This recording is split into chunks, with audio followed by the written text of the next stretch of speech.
फरीदाबाद के खोरी गांव में सुप्रीम कोर्ट के आदेश के बाद अवैध मकानों को हटाने की कार्रवाई तेज हो गई है, जिसको लेकर जहां प्रशासन ने इंतजाम चाक चौबंद कर दिए हैं। दरअसल सुप्रीम कोर्ट ने अरावली की पहाड़ियों को बचाने के लिए खोरी गांव से अवैध मकान हटाने का फैसला दिया है, क्योंकि कहीं न कहीं यहां अतिक्रमण किया जा रहा था, चाहे वो फार्म हाउस बनाकर हो या फिर अवैध मकान बनाकर।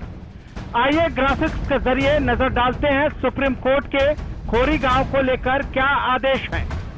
खाली होगा खोरी गांव, एसी के आदेश। 7 जून को सुप्रीम कोर्ट ने दिए अवैध निर्माण को हटाने के आदेश। फरीदाबाद म्युनिसिपल कॉर्पोरेशन को निर्देश दिए, वन्य इलाके में किसी भी तरह के निर्माण की इजाजत नहीं। उधर गांव को खाली कराने को लेकर सोमवार को फ्लैग मार्च किया गया। इस दौरान करीब 3000 पुलिस के जवान गांव में मौजूद रहे। दरअसल गांव में किसी तरह का उपद्रव न हो, इसको लेकर सरकार जरा भी कोताही नहीं बरतना चाहती है। इसीलिए आज पूरे गांव को छावनी में तब्दील कर दिया गया था।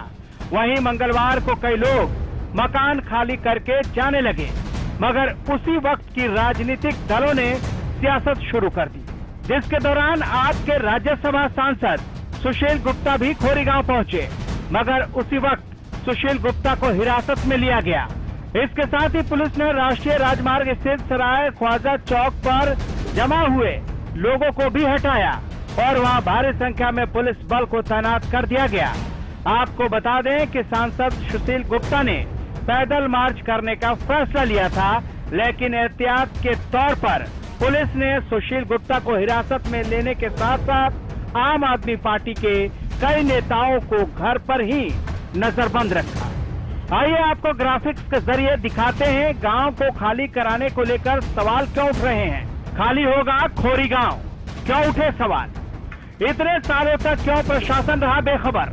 वर्तमान और पिछली सरकार ने क्यों नहीं दिया ध्यान? 30 सालों में कैसे बन गए इतने मकान? कैसी होगी हरियाणा सरकार की पुनर्वास योजना? वहीं खोरी गांव के लोगों के लिए मकान हटाने के फैसले ने स्थानीय लोगों के लिए बड़ी मुश्किल पैदा कर दी है। दरअसल सुप्रीम कोर्ट ने 7 जून को जंगल की जमीन से अतिक्रमण हटाने का आदेश दिया था। हालांकि कोर्ट ने कहा कि हरियाणा सरकार की 2003 की योजना के अनुसार पुनर्वास वाले लोग लाभ के हकदार होंगे। कोर्ट ने फरीदाबाद नगर निगम को कोर्ट के 7 जून के आदेश को 6 हफ्ते के अंदर जंगल की जमीन पर अनधिकृत घरों को गिराने के निर्देश को लागू करने के लिए कहा है। इससे पहले 7 जून को आदेश देते हुए सुप्रीम कोर्ट ने साफ किया कि हर हालत में जंगल की जमीन खाली होना चाहिए और इसमें किसी प्रकार का समझौता नहीं किया जा सकता। अब कोर्ट के आदेश के बाद लोगों में डर बना होना तो लाजमी है। मेरे बच्चे छोटे छोटे हैं, हमें कमरा जहाँ जाते हैं कमरा मुझे कोई दीवे को राजी नहीं है। कह रहे हैं मैं इतना इतना देंगे, मुझे गुंजाइश नहीं है। मुझे 5-6 हज़ार की गुंजाइश नहीं कर पाते, इतनी मेहनत मजदूरी करते हैं, हमें इतना मेरी पेमेंट भी नहीं है, मुझे तनख्वाह भी नहीं मिलती। हम 6000 रुपये कहाँ से लाएंगे? कहाँ से बच्चों को खिलाएंगे? अब कहाँ हम खाएंगे? बच्चों मेरे छोटे छोटे हैं, मेरा पति कमाने वाला था, मेरा पति है नहीं, बच्चे हमारे पास छोटे छोटे हैं, कोई करने वाला है नहीं। अब 4-5 बच्चे हैं, हम उन्हें कहाँ लेकर जाएँ? बताओ आप लोग, हम जहाँ जाएँ मुझे बताओ। जहर खाएं ही बच्चों को लेकर, यहाँ क्या करूँ? बताओ आप लोग, सरकार हो तुम, क्या तुमने 20 साल तक यहाँ रह रहे हैं, आप लोगों ने मुझे तब क्यों नहीं सोचा? यहाँ क्यों रटने नहीं दिया था 20 साल तक? अब तुम सोच रहे हो। 7 जून को दिए गए सुप्रीम कोर्ट के आदेश के बाद नगर निगम स्थानीय पुलिस की मदद से लोगों को समझाने में लगा हुआ था और इलाका खाली कराने की अपील की जा रही थी।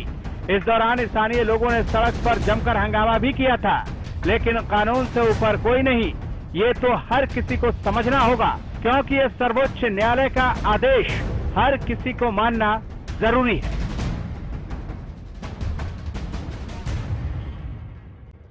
इस वक्त खोरी गांव में मौजूद हैं। लगातार प्रशासनिक अधिकारियों में जो हलचल है वो साफ तौर पर काफ़ी ज़्यादा तेज़ देखी जा रही है। मैं आपको दिखाना चाहूँगा पीछे जो लोग यहाँ से जा चुके हैं, साफ तौर पर उनको गेट बंद है, कहीं ना कहीं ताले लगे हुए हैं। पर जिस तरीके से प्रशासनिक अधिकारी में हलचल यहाँ पर तेज़ देखी जा रही है, दूसरी तरफ खोरी गाँव में राजनीति भी तेज़ हो गई है। साफ तौर पर आम आदमी पार्टी के राज्यसभा सांसद और प्रभारी सुशील गुप्ता, जिसको जो जानकारी मिल रही है कि पुलिस ने उनको गिरफ्तार कर लिया है और 31 थाना जो कि फरीदाबाद के 31 थाने में लेके गई है। साफ तौर पर उन्होंने प्रोटेस्ट की बात की थी थी। पर फिलहाल हलचल तेज है, लगातार पूरे गांव में बैरिकेटिंग कर दी गई है, मीडिया एंट्री पर साफ तौर पर बैन यहां पर लगा दिया गया है। किसी भी वक्त खोरी गांव में तोड़फोड़ हो सकती है। लगातार हरियाणा न्यूज़ ग्राउंड जीरो पर मौजूद है। सुबह 6 बजे से लगातार हमारे तमाम सहयोगी ग्राउंड जीरो पर मौजूद है और लगातार हम लोग आप तक पल पल के अपडेट यहां पर भेजते रहेंगे। राजा पटेल, फरीदाबाद, हरियाणा न्यूज़।